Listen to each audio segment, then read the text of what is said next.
Hi, and welcome to another episode of All Things Considered. Tonight, I wanted to do an article, I wanted to do a video based on an article that I came across, and the article was entitled, Job Openings Increase in Seattle, Median Pay Doesn't. But before I do this little talk about this article, I wanted to explain to you what median pay is. And I'm going to do that by going down here and explaining this. It says, what does median salary mean? Actually, it says, what is a median salary? What is the median annual wage? And what does it have to do with your job search? When you're checking out different potential careers and job profiles, the salary section is a major part of it. You'll often see the median salary for the career path, which helps you get an idea of your earning potentials in the future. What does it mean, though? The median income for a career is the midway point of all salaries for that career. In other words, half the people who work in that field make less than the median salary, and the other half of the people in the career make more. It's like taking the entire salary pool and cutting it in half. It's like the highest amount that you make in that career and the lowest you can make in that career. Like Amazon, you got people that are working in the factories and the warehouses making this much. And then you got people that are working in upper management that are making this much. The median would be right in the middle. And it says, how is the median income calculated? So how do you get the median salary for a particular segment of the job market? It all starts with a list of each individual salaries in the particular career field laid out in order from smallest to largest. The salary amount that's in the middle of all of the individual wages is the median. It's that simple. You have 50% of the remaining salaries under that amount and 50% above that amount. Why median income is useful. Every position is different. So why should you bother looking at the median income? This number can give you a general idea of what to expect in the field. Even though your specific salary might be different, it gives you a basis for estimating your earning potential. It's also a good way to compare different careers. So you're debating between becoming a paralegal or going to school longer and becoming a lawyer. When you do your research, you'll find out that the median salary for a paralegal is $50,410 annually, while the median lawyer salary is $119,250 a year. You can use those numbers to compare the positions and decide if the higher median salary of a lawyer is worth the extra time and cost of going to law school. You probably won't make those specific salaries, but you'll have a better idea of how the two career paths compare and what you might potentially make. Median versus average income. Median salary is just one way to get an idea of how much people make in a particular field. Which means that how much you might possibly make if you get a job doing a certain thing. Mean is another option. The mean salary, meaning is calculating the average of all the salaries. This is done by adding up all the salaries and dividing them by the total number of salaries. Like if you've got the median salary is like the lowest you can make and the highest you can make.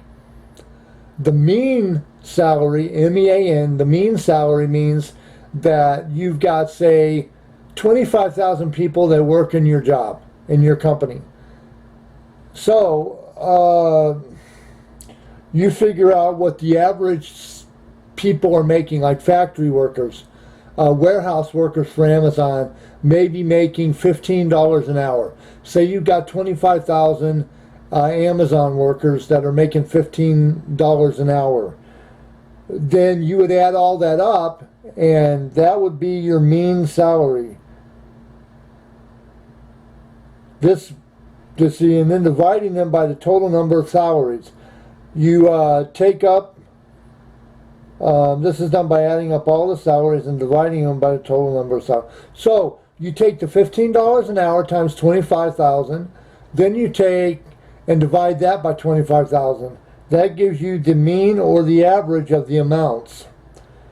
This may seem similar, but you can get significant variations when you look at the median versus the mean income. The differences come in when you have outliers in your data. In other words, a few people making a much higher salary than is normal for the field can skew the results to make it look like it's normal to make more. Just like if, say you've got 25,000 people working at Amazon and they're making $15 an hour, but you've got, say, a couple of hundred people that are making $19 an hour. That can screw things up and make it seem like you're going to be making more when really you're not. That's the exception to the rule. Let's look at a smaller set of salaries to compare the two numbers. Say you have the following salaries for a job: 20, 22,000, 24,000, 28, 30, 60, 65,000. Looking at the list of 7 salaries, you can see the 28 wage falls in the middle. So you got 1, 2, 3, 4, 5, 6. So 28 falls in the middle of the 7.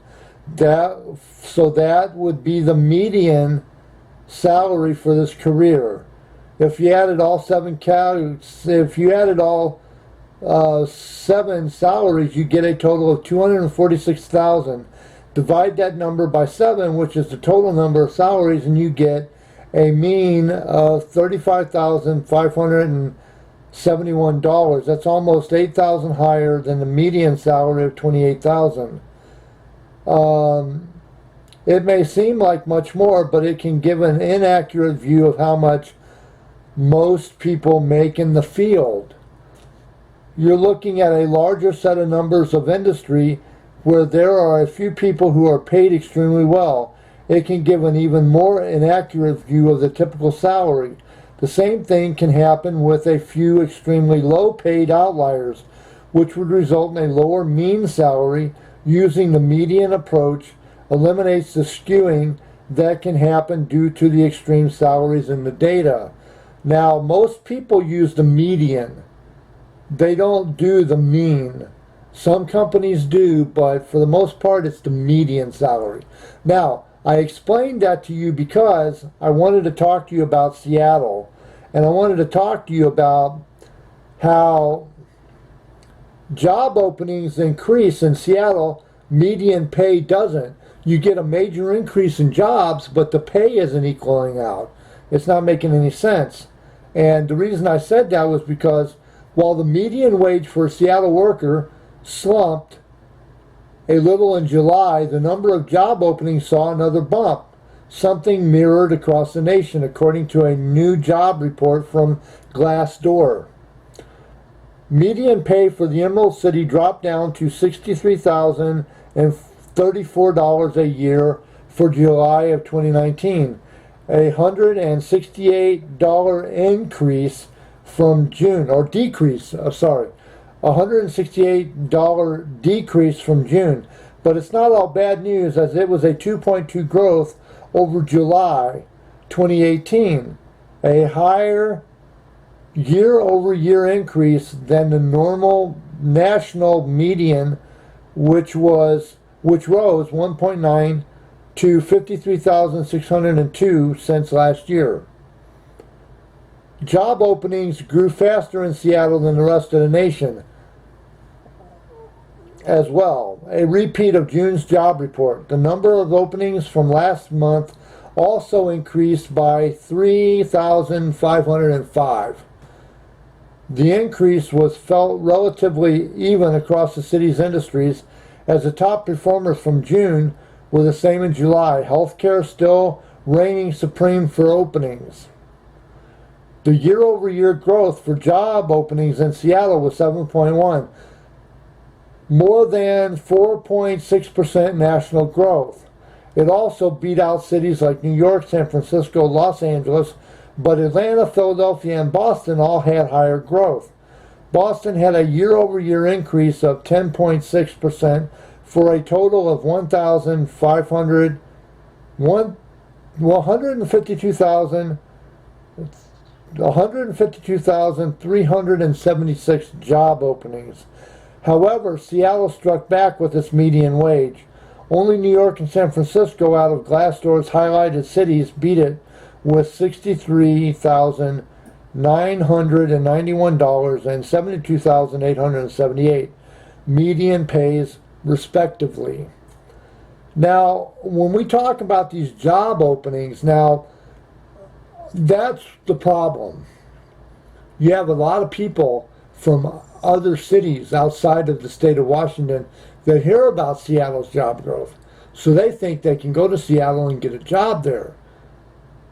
And instead, it would be nice if the people that actually lived in Seattle got those jobs.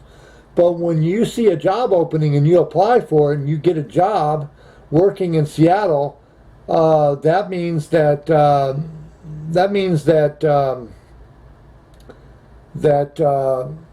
you're going to take a job out of the hands of somebody that lives in Seattle that could possibly be working.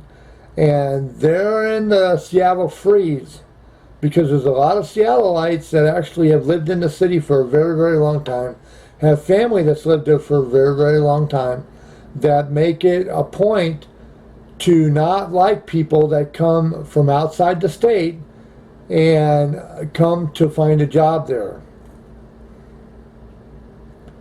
Just like last month, it says the top job openings across the city aren't all in tech, as only 3 out of the top 10 were traditional tech industries, but at least 20% of the job, or 26% of the job openings in the city were in tech industries.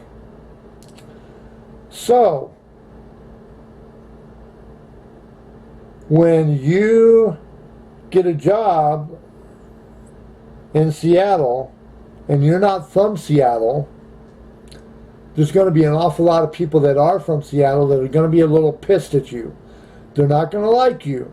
You may be a likable person, but you're in their territory stealing their lunch. And they don't like it. And they're going to fight back. That's because there's not enough jobs to go around. I think that Seattle should close off their city until you can fix the housing and until you can make sure that people that move to Seattle have adequate housing. First, take care of the people of Seattle, then take care of everybody else if you can. Anyway, that was just a video I wanted to do on the median wage for a Seattle worker. For everybody that's outside of Seattle and outside of the state of Washington that believes that they can come into the city and just get a job and find a house, you're going to have a rude awakening, because it's not going to be as easy as you think. I will leave you on that note. If you like my videos, please like and subscribe. If you have a comment, please put it in there. No matter how crazy somebody might think it is, please keep it civil. But if you have an idea on what I just talked about, if you know a little thing or two about what I talked about, had an experience about what I've talked about, put a comment. I'd love to hear from you, and I'd love to talk to you. If you have an idea for a video I can do, please let me know. If you've gotten this far into my video to the very end, thank you for stopping by. I really do appreciate it. I would love to hear from you.